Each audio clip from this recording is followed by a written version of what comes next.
Hi, it's Chris Croft here from successfultrainers.com. Now, one of the first things we do on my coaching program is work out what name you're going to trade under. And as a rough guide, I would say it's usually best to just name your business after yourself, because that's really what they're buying. So when I first started out, I called myself TSP. I called myself Team Skills Partnership, because I was mainly teaching team building type stuff. And I just thought Team Skills Partnership sounded kind of blue chip and real. We used to have a joke about maybe calling the company Cavendish Training because it's got a real solid blue chip sound to it.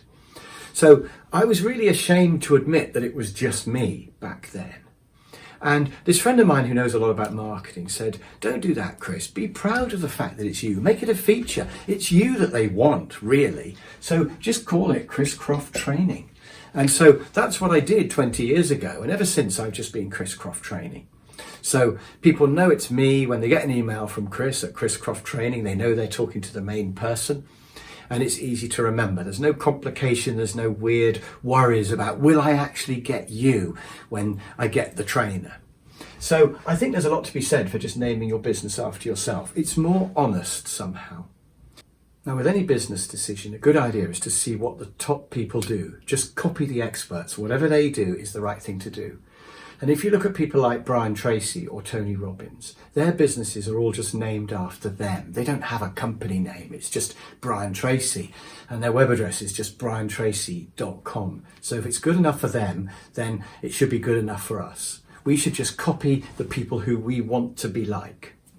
And actually, there is an implication that if you're chriscroft.com, that you must be a bit of a name because it's named after you. So have the confidence to put your name on it, and it will imply that you deserve that position and that you are a bit of a name. And then you will grow into that anyway. So you may feel a bit uncomfortable to start with, but you will grow into that, and eventually you will be that name. Now, the only exception, I think, is if you've got a really difficult name. So if you've got a long, hard to pronounce name or a name that's difficult to spell, then maybe you shouldn't name your business after your name. Or if you've got a very common name, if you're called John Smith, then that's probably going to be no good. They're not going to find you when they Google. But if you've got a name, something like Chris Croft, that's fairly short and easy, but also not that common, then that's the perfect name to use to name your business after.